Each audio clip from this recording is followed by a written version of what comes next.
All right, welcome back to the channel, and I figured on this dreary, rainy British day, let's talk about Jags.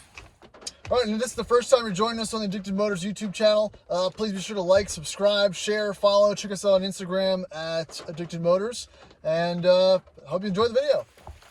All right, so we're coming to you live from the garage today. Not much going on as far as work, updates, automotive fixes, repairs. It's been about it feels like 105 in Richmond the past few days, and now it's raining, so everything I was trying to accomplish this weekend really isn't going to happen. So I figured we might as well talk about the Jags, since I haven't done a whole lot on it recently, and really just want to kind of touch on the three things that I really like, enjoy, and love about it, and the three things that make it a Jag. So let's just go ahead and dive right in on the positive points. So let's talk about this particular XJR right off the bat, and I think that really kind of starts this journey off for the first positive feature. And I'm going to go ahead and say, you know, from the time I was a kid, detailing cars was kind of like my first automotive gig. So in the early 2000s, and then kind of into the mid-aughts, I guess, you know, these were just used cars, and now obviously they're much more depreciated used cars, but any kind of Euro lot was just full of, you know, XJ8, XJLs, XJR, XKRs, you know, M3s, CLK55s, pretty much all that kind of stock, you know, early 2000s stuff. These were about 10 to 15 grand each, one owner, lower miles, and I thought this was one of the best looking cars that I'd ever seen. And I'm always partial to sedans. I love an XKR, but there's something about an XJ sedan that's always got me from the beginning. And, you know, I think it's fair to say it's one of the best looking saloon cars ever designed, built, especially in this British racing green, with the short wheelbase proportion, with the 18-inch asteroid wheels. I mean, the looks of this car is what will 100% suck you in and ruin you financially. But we'll talk about that kind of in the finer points a little later on. Now, this particular car cosmetically looks great in the wet, but not so much in the dry. It's had paint work.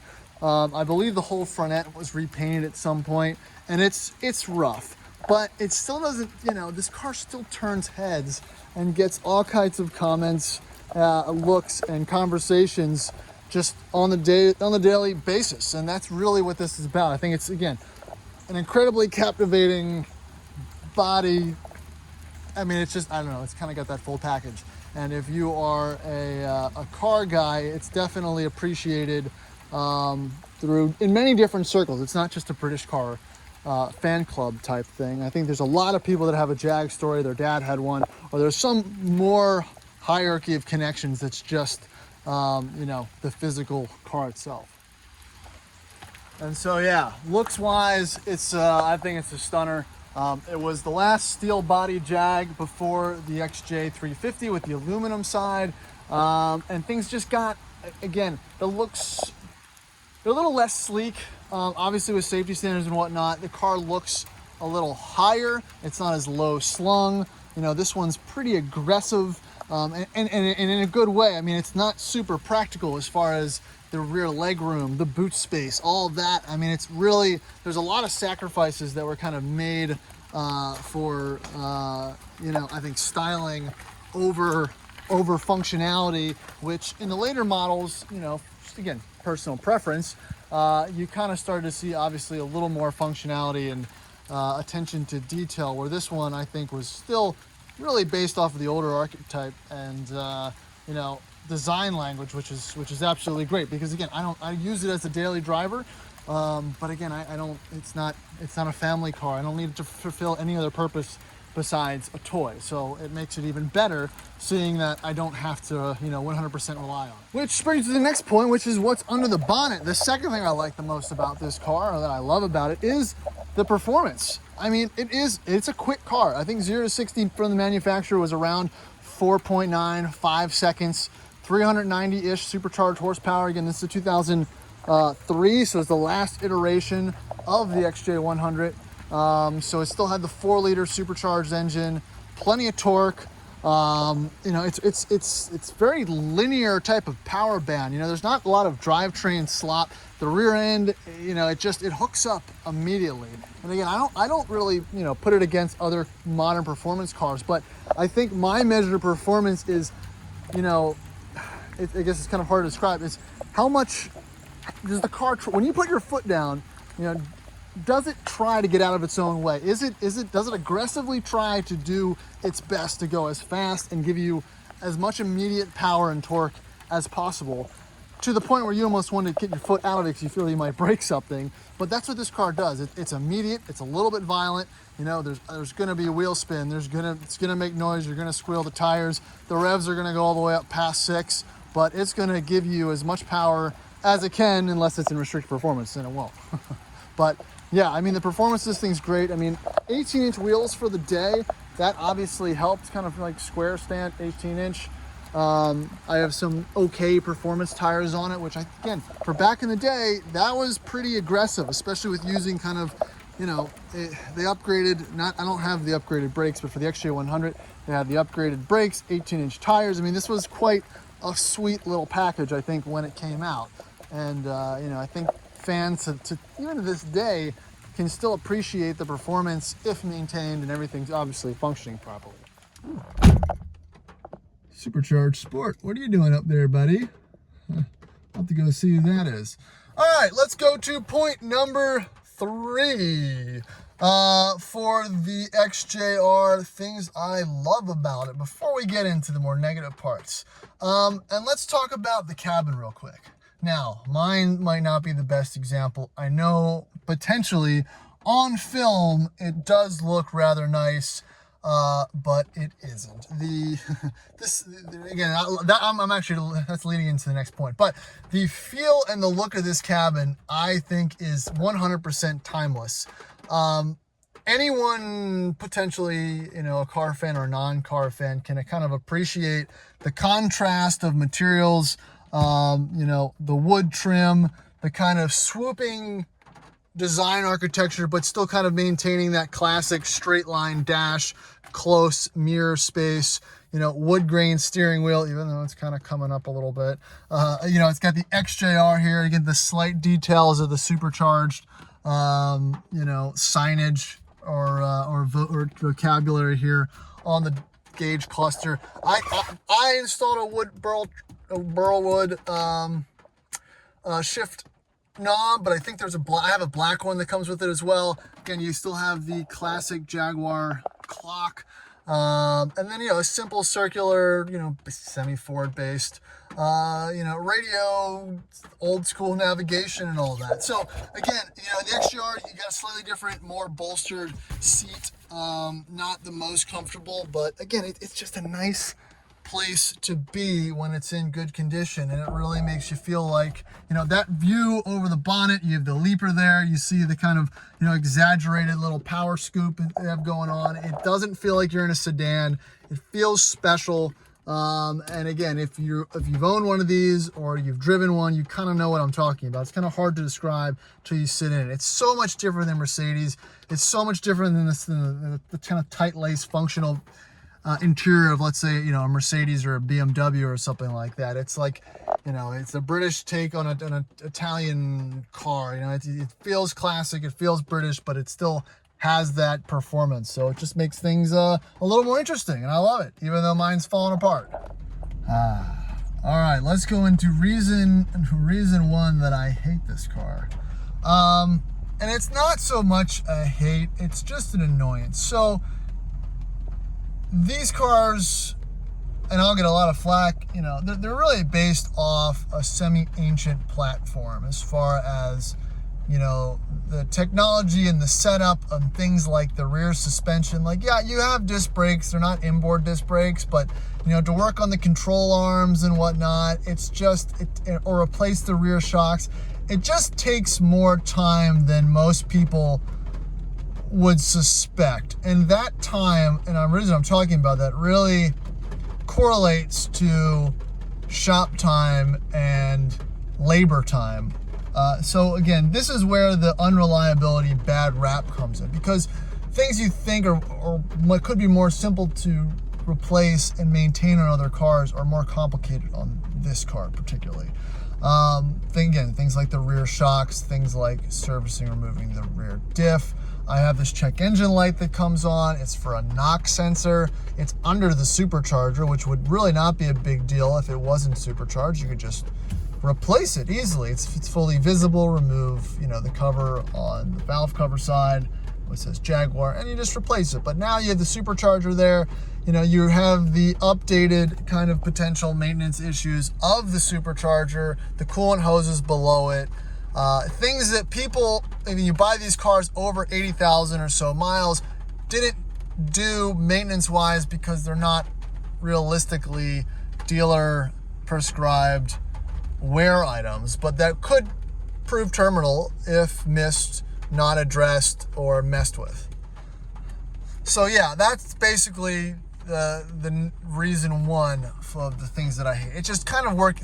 Some things are simple, but the less time that I have in my life to work on things, the more I'm having to bring it to the shop, and the higher bills that I have to fix it. I think, like, even messing with the front control, it's just all way more complicated and labor intensive, which 100% correlates to cost. So let's just get that one out of the way. Unless you're doing your own work, and there's plenty of YouTube videos and instruction manuals and blog posts and forums that'll help you fix things. It's just a matter of time, space, location, and patience. And that's really what it boils down to.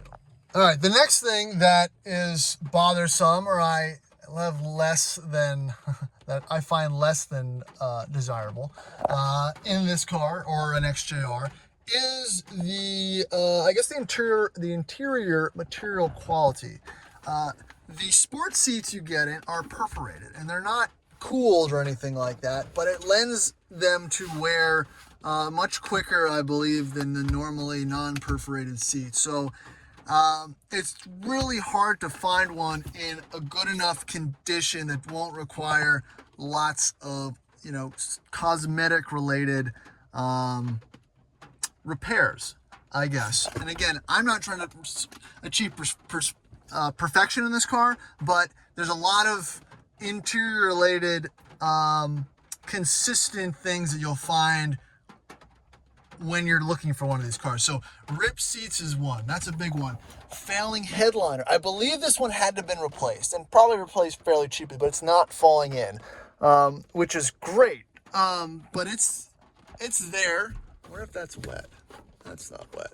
I don't know. Who knows? But yeah, so sagging headliners, they're all sagging. Ripped seats, they're all ripped. I did a video on replacing this Prindle plastic because this is a singular piece. This whole piece needs to be removed. So you have to remove the radio, the wood, the surround, the shifter, and you have to tediously unscrew the Prindle layout, which is just this piece of plastic, because over 10-15 years of use, pulling it down side to side, they can crack, become damaged, and it just doesn't look good.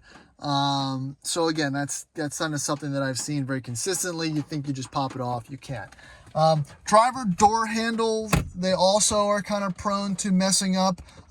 Sometimes, if the car's locked, you kind of pull it halfway, and it unlocks, and sometimes that mechanism or that, kind of gets a little haywire. So again, not so great. And another thing along those lines for the interior is, again, it's beautiful. It looks great. I like the space, but I don't like the actual physical driving position. The steering wheel is all the way up. Let me turn the car on. And I think this is kind of what causes the wear, so I'm not going to try to go completely off topic here.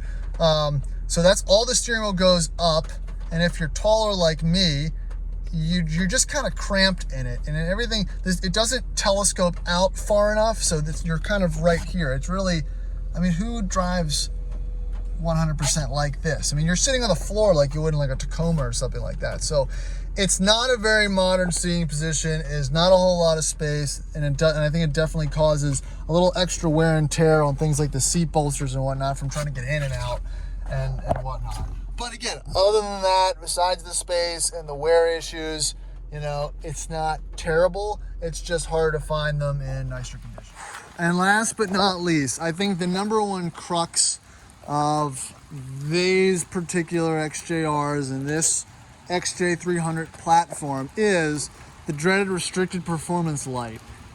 It can be caused by a myriad of different fuel or sensor related faults that can really trigger restricted performance. And if you're on an extended road trip or something like that, basically what it does is it prevents you from revving over 3 grand, which is okay. It will let you maintain, you know, a reasonable speed and whatnot, but it's just something that pops up a lot. I'm sure I'll get some comments as far as argumentative takes on it, but you know, I think the gas cap sensor or fuel pressure sensor, whatever causes, you know, gas cap related faults and codes, is overly sensitive.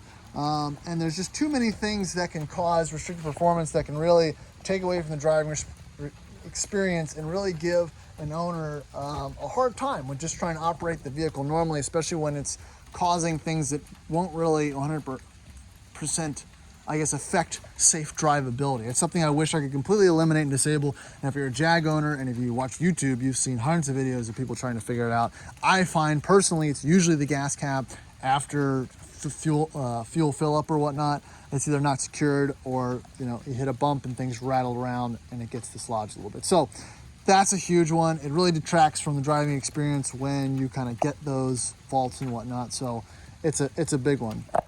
All right, so I think that's really it for my 3 things I love and hate about my Jaguar XJR. I'm tired. I'm tired of all the comments, but it's okay. I live in America. You can deal with it. But it is a fantastic car. I have a whole lot of fun with it. It's one of those cars that I wish I could get rid of, but I can't. It sucks most of my money. I usually feel like I can kind of come out ahead on most of my automotive purchases as far as when I go to sell it, making money, but I am in the hole. I am way in the hole on this. I think I'm probably $4,500 in the hole on maintenance costs, and that's most of it. I haven't really calculated all that much. So if you're looking to get into one of these and if you don't love it, then look somewhere else. You gotta love it, you know, because that's kind of what happens with cars these days. This is not a car you just get in and daily, you know. It takes a lot of research. It's a labor of love. But it is maintainable, it is doable. Yeah, and I think that's really gonna be it for this video. So again, appreciate you guys watching. Again, please like, subscribe, comment below. I get a lot of back and forth on my Jag videos, and I appreciate it because, you know, there are more and more people making more and more videos about this type of car, and that's kind of why I started making videos, because I'm around them so much, and I kind of figured I'd make my own content. So it's really great to see a lot of guys making more and more content and really fueling the community around these older Jags. So appreciate you watching. Catch you on the next one.